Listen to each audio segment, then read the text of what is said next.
So welcome today, Jameson. Thank you, Julie. It's an honor to be here with you and look forward to catching up. Well, let's just start off with you giving us a bit of history about India and also about the culture there. Okay. Many of you may not know that, but India is a very diverse culture. It's about 1.4 billion people, and the landmass is about one-third the size of America. And there's about 4 times the population of the people that live in America. So there are quite a few people there, many diversity of languages, not dialects. I'm talking real languages. And so when you're going from state to state, it's like being in Europe, where you're going from country to country, and it's a different billboard, different signboard, different language, different script. The foods are different, the clothes are different, the culture is different from state to state, region to region. So India is a very diverse nation, and I was born there and raised there, and then I was able to be in America about when I was about 8 years old. And so love the country of India, beautiful place.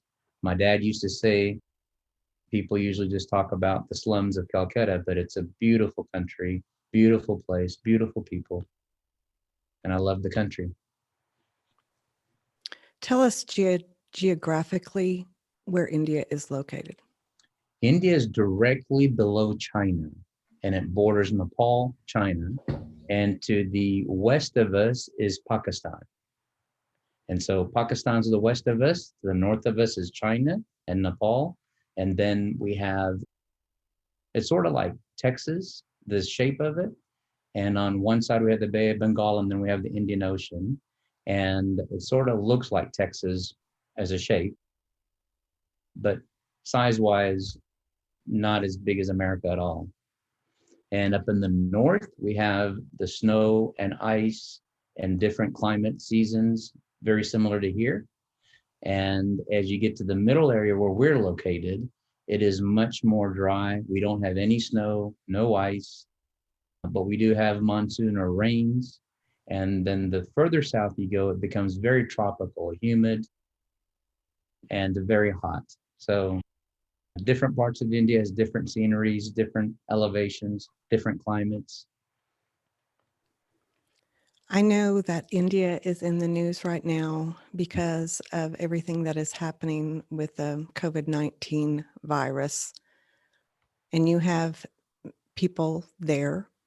Mhm. And I also know your brother just passed, and Mhm. you have my condolences Thank you. and prayers over that. I'm so sorry. So Thank you. sorry. But you're very qualified to discuss what is happening there. Give us a Yeah. brief overview.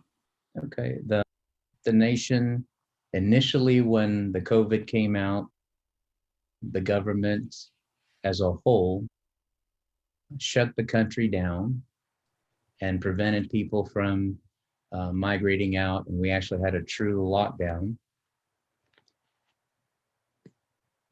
And the lockdown resulted in limiting the spread initially, and it was a very hard lockdown. You couldn't leave out of your home. There was only a few hours during the day that you could go out to do any kind of shopping. There was restrictions or go to the hospital to get medication and things. And then slowly, as this virus progressed, the rules were sort of relaxed a little and more. And then recently there was some elections, about 5 or 6 states had elections, and there was a lot of religious festivals that people usually tend to have thousands and millions of people congregating. And during that season, a lot of the precautions were not being followed as the government should, as far as the government said to the people. And logistically, it couldn't be followed, and a lot of the supplies and things weren't there initially. So I think all of that resulted to what we're seeing today of a spike and a lot more people being infected, a lot more people are dying, and there's a huge lack of medical care or medical supplies. You know, we have some great doctors in India. We have great hospitals, but the lack of planning and imagining that this disease could create this much disaster within our country. So a lot of the supplies were limited, and a lot of supplies could not get from point A to point B in a timely fashion. So a lot of the prices went up, the demand went up, the supplies decreased. So there was a lot of problems for an average person to acquire medicine to treat. And the hospital systems are a little different from America. When you go in a hospital here, you would see the doctor and they would give you all the medications and feed you their cafeteria meals and things like that. But in India, it's a little different. When you go to the hospital, you usually bring your medication with you, your supplies with you, and your family members come and cook your meals for you. And so that is what normally happens in a typical hospital. So when you're going to the hospital, you bring your, if it's tubes, injection, medication, tablets, usually the doctor will give you a list of these are all the things you need before you come, and you go source it, find it, bring it with the patient, and that's normally the way it's done. Does the patient have to pay for that? The Or is patient healthcare free? No, the patient has to pay for that. And even in most cases, the doctor requires money up front normally. So if the surgery is going to cost so much, you basically pay for it, then you're admitted to have the surgery on a normal average. There are government hospitals in major cities and major areas that people have to travel to get there to receive the care, which is free by the government. But a normal person that is far away from one of these centers has no choice. They have to go where they can logistically. Well, And that was going to be a question, is how accessible and available are hospitals? there are clinics and hospitals throughout the region, and there's private practices, private hospitals. In addition, the government has government clinics throughout different areas and villages, but they're usually limited with resources, limited with supplies. But the people can go there and get free medicine and free care, depending on their, we would say, caste, depending on the caste that they're in. And we would have like a card that would say, I'm from X caste. This allows me this much privileges. But if you're not around that area or in a local place, you're basically out of luck. We don't have an insurance card like you would have in America. You show the insurance card and it says your group policy and it's effective and all your coverage is done. I thought the caste system was eliminated. It has never been eliminated, in my opinion. It is always in our culture. Over the years, it has diminished, but in the last few years, it also has come back up. It is still in our culture. It is in the marketplace. It's in the society, and thousands of years of history is hard to change on that system. How do you get out of that? You really don't get out of it, but through education, through the knowledge of getting a degree, getting a good English education, working your way up out of your social standing to move into a next, and through economics.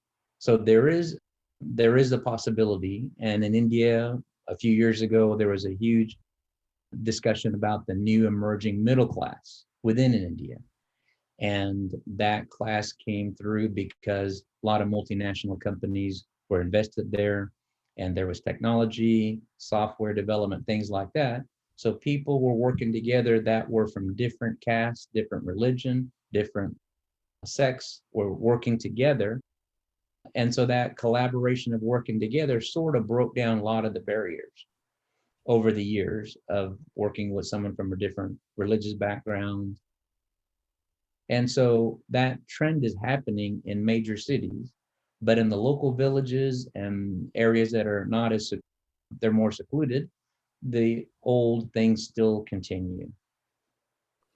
You mentioned the religious festival, the pilgrimage there. What was that about? And, I heard it was a super spreader. Yeah, so there's different temples, different holy places that devotees of a certain temple or area would go to, sometimes annual, sometimes quarterly, that they make a pilgrimage to.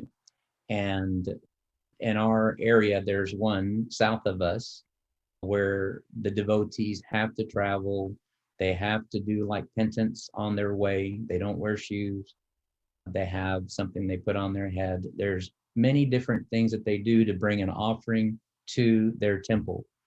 And it's a journey of doing without certain things. They go in groups, they travel. Once they get to the temple, they make their prayers, they make their gift, and then they come back home. But normally they do it in groups as a family, as a group of men that will get together and do this trek from a long part of India on a train, buses, planes, again, in a really confined areas and traveling. And so there's different locations throughout India that have different temples, and there's different devotees that will go to certain temples only throughout their life, and there's certain that will travel to different ones. And it is a pilgrimage that they do, and that has affected this recent spike in COVID because of so many people being in trains, and there was so many extra trains ordered because they had to be moving so many people from one location to the other location to attend these festivals. Was that a financial burden on this pilgrimage where perhaps now they can't make another trip by train or however to get to a hospital? Right now, we're in lockdown. Okay. The state that I'm in right now, there are very few trains running.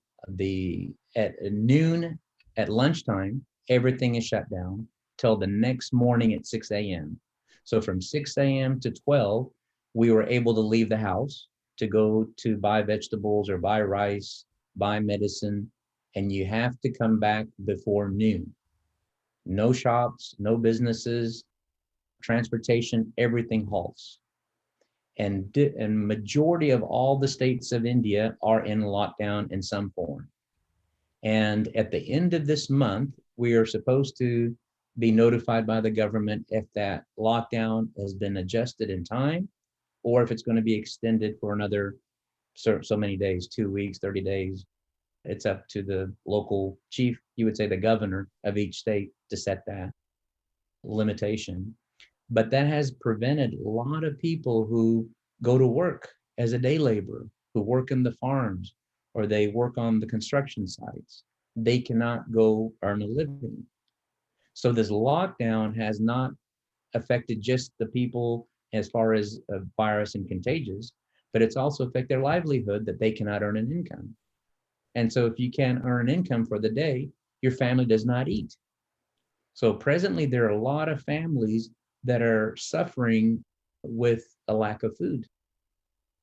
Normally, an average person would work in the morning, and the evening, when they're finished with their job, the boss would pay them in cash that day. And on the way home, the individual would then buy a bag of rice, some vegetables, maybe an egg, some chicken, and bring it home for the family to have a meal. Next morning, he goes to work, earns the income, gets paid that day. They eat daily. Their wages take care of their needs usually daily. That's a lot of the population in India has that. With the lockdown, they have not been able to go out and earn income. Now, we also have professional people who work behind a computer. Some of those have been blessed because they have been able to work remotely if they have internet, if they have power.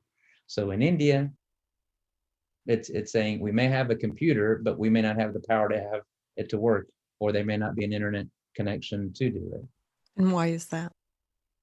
because of the demand and the infrastructure within India to meet the demand of 1.4 billion people.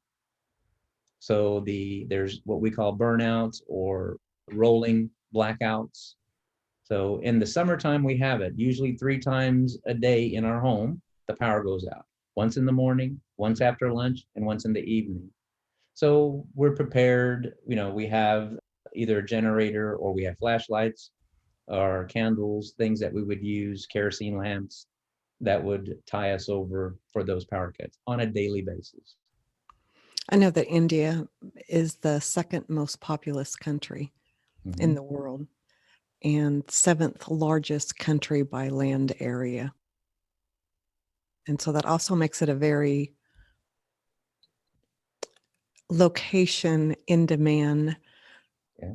for Facebook and Google and everyone to have a market there. And there's some recent controversy over social media and free speech there. Do Yes. you know what I'm referring to? Yes.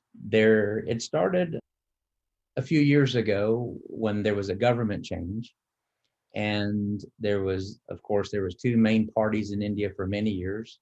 And this one particular party came into power. And many of you know Prime Minister Modi. We pray for him. And we pray for all the leaders of our country. And their policy and things, he was very good on social media. There was actually a comparison of former President Trump and him as far as how many followers did each have on Twitter. And there was a rivalry between who could get more. And so there was social media being used, a lot of different platforms were being used. But when there was anyone who would raise a concern of the government, there was some backlash of the government squashing it, not allowing the free speech, even though we have a great independence, we have a great constitution, probably the best in the world, giving free speech, freedom of religion, freedom of things that we could assemble, all of those things. But in reality, some of those things weren't being honored. And so there was a debate even recently as to the government petitioning the social media platforms to Yes. remove posts. Mm-hmm. And that if they refuse to remove the post, they may not be allowed in our country. And Well, with 1.4 billion people, it's a great market to be in. well, so far, I believe Google, Facebook, Telegram, LinkedIn have all agreed to that policy, but Mhm. Twitter is standing up to them, saying it is intimidation tactics. And I think the WhatsApp is involved in there as well. But speak about the intimidation, because there's persecution and there's violence and there's intimidation of all sorts happening. I think we were made aware of it on college campuses at first, when students will rally behind an individual who was being mistreated, and they would have what we'd say strikes or protests with cards, get students gathering. All of a sudden, some of the police would be instructed to arrest these students for insurrection. And, before a few years ago, I've never heard the word insurrection being used commonly. I've heard And it a so, lot lately here. yes, that migrated from there to here, in my opinion. When India started using that particular term, that's when it started to be used in America. And so there was a lot of young people being arrested, news reporters, people that would normally have freedom of speech, or we would, as in the West, would say freedom of speech, but many were being arrested for insurrection acts. And that gave the leadership and the people more clout to be able to do what they were doing, intimidating, squelching any of the protests, things like that. Many of you may have heard of all the farmers recently being in Delhi, and the strikes and all the tractors being on the highways. And so there is a lot of political unrest in our country right now in relation to so many varieties of things, from, like you said, from freedom of speech to the caste system to economics to now to the virus. So India is facing a lot of rough times, just like many nations are today. At present, today, there have been 27.6 million cases of COVID-19 in India and 319,000 deaths. So how is everyone dealing with that? I know your brother's funeral had to be private because of regulations there. Yeah, there is such a fear, and because of the surge or spike, my brother passed away on Sunday morning India time, early morning hour, Saturday night, Sunday morning, and the funeral was done on Monday morning at 8. There was a 24-hour window given to either cremate the body or bury the body. Even some of the morgues that we called would not even accept the body from the hospital because it was COVID related. So the ceremony or the service had to be done with very limited people. Me and my sister, who are here, would have traveled to be there for the family. We couldn't travel because it had to be done in 24 hours. It takes us, 27 hours in flight to get there. So it wouldn't be logistically possible. There were the pastor had to have a full PPP suit, the hat, the gloves, the mask, it's like hazmat suit doing the service. Is there No a, hugging, no embracing the family, no compassionate touch. It was very tough for my brother's wife and the children. They all have to be distanced as families. And in a time of crisis, families come together, they support one another, they hug one another, encourage one another. That couldn't happen in do this. these stringent regulations cause people, you believe, to actually hide their condition? Definitely. I remember maybe decades ago when the AIDS virus was very prominent back in the 80s and 90s. And I remember people telling me that in India, no one would say they had AIDS. They would say they had TB, tuberculosis, which has some of the same effects or symptoms.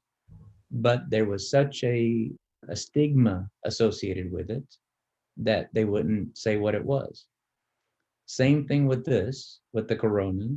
I think there are people that are put in positions of when they're the only person in the family earning a wage to feed the family, knowingly, if they're not feeling well, they will continue to work because there's no other chance for their family to eat.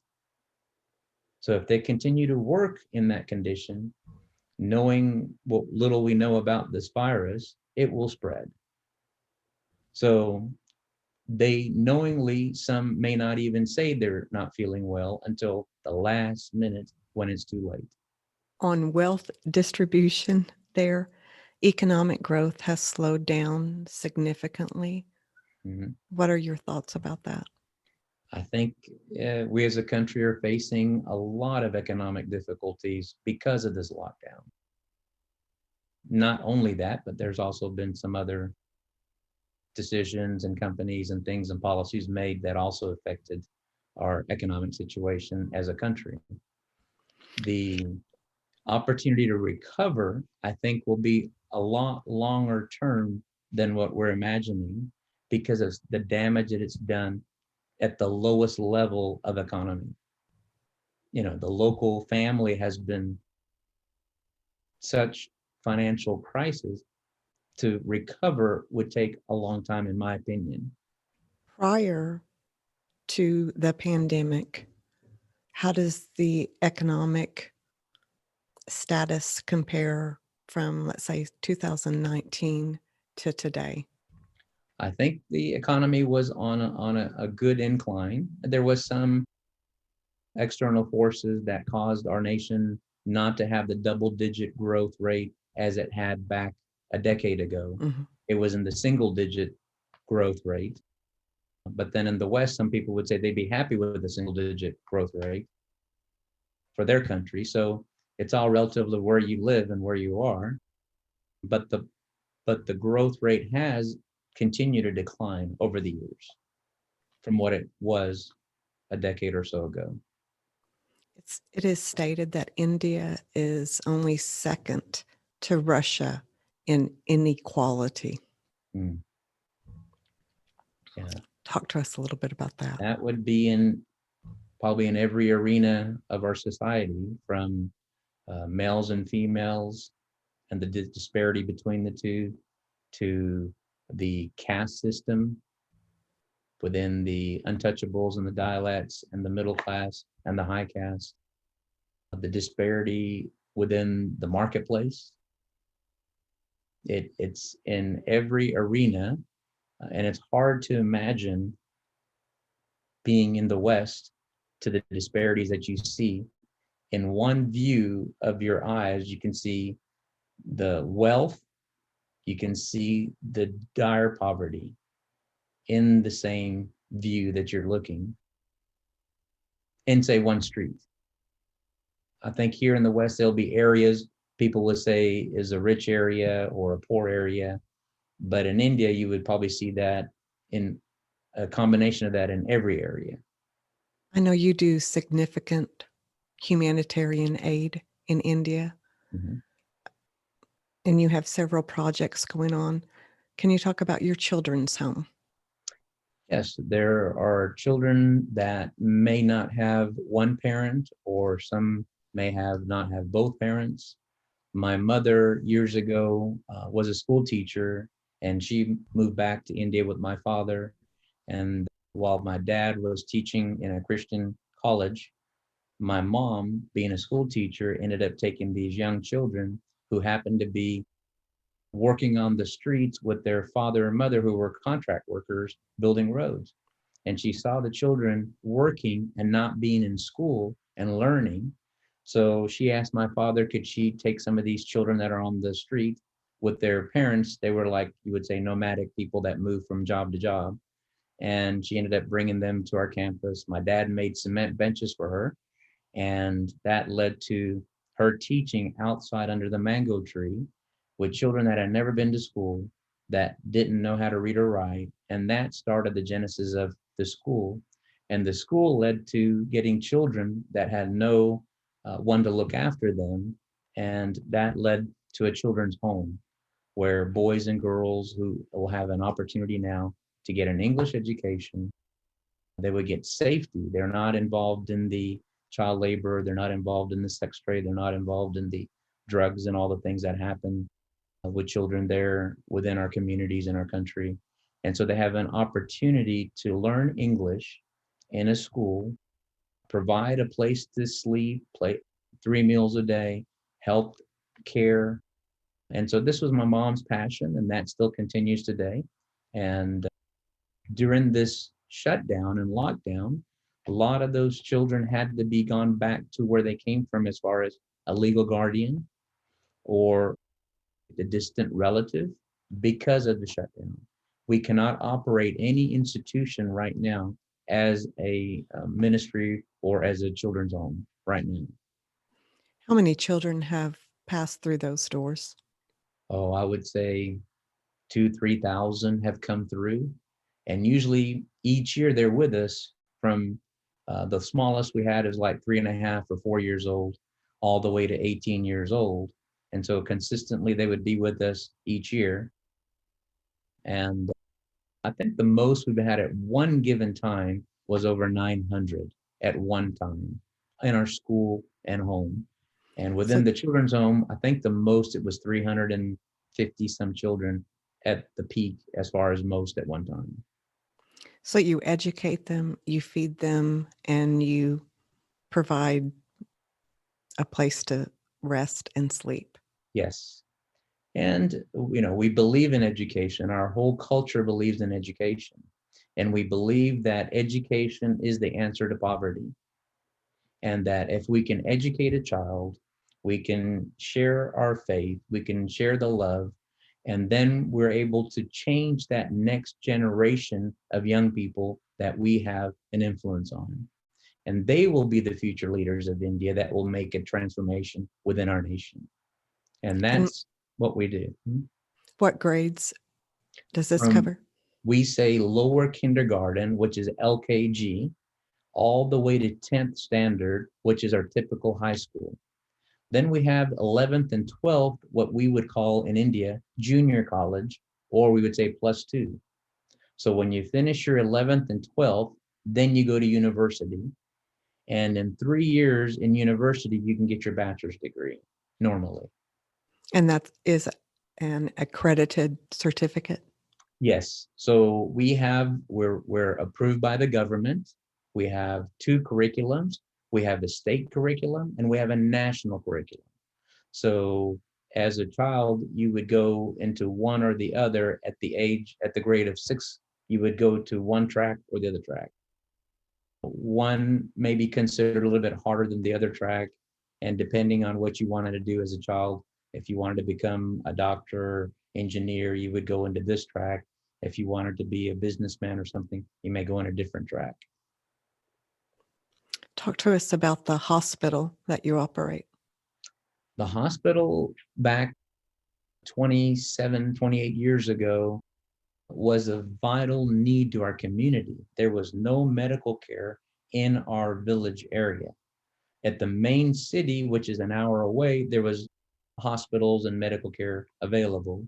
But where we were regionally had very little. So my father started with a clinic. And then as the need grew, it became a full-fledged hospital. And then through the years, through the last 3 decades, the community and the government have come on board and they've started to provide clinics, government clinics, hospitals within our area. So we've now transferred it the other way. And now we're coming back from a full-fledged hospital back down to a clinic because the needs of the community are being met. And do people go there and serve? Are they volunteers? Do doctors come from the United States and all Yes. over?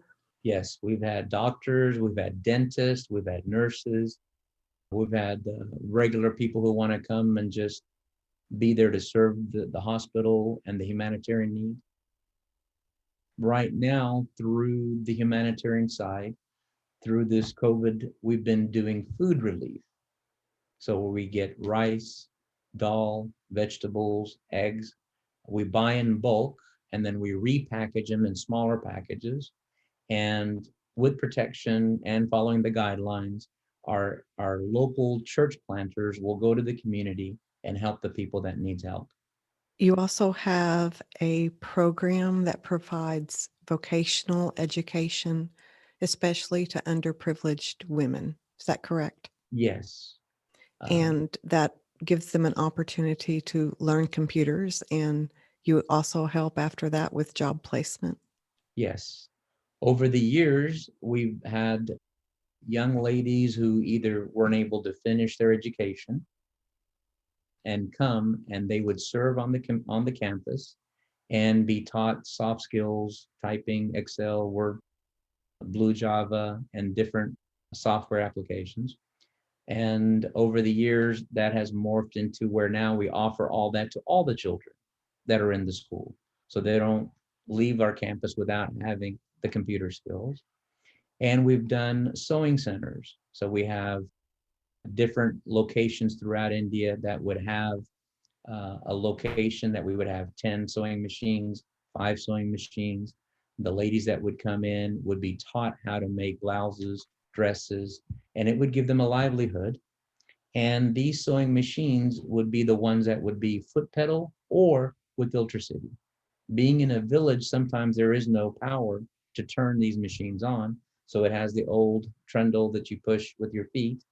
And we would gift them one once they finish their course that they would take back to their area, and that would provide an income for that family. And they would be able to serve their needs in that community and add value as far as providing for their family with an income.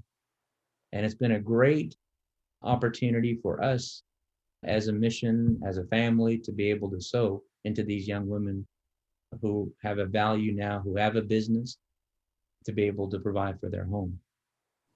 Outside of the pandemic, what are the biggest needs in India? Education, infrastructure. There would be a lot of young people who lack that opportunity for an education. If we can provide an education for the young people, again, in an English medium, to be able to compete worldwide in the marketplace, that would be such a great, a miracle thing to change our nation. Education. Of course, the medical care infrastructure is also needed in our country as a whole.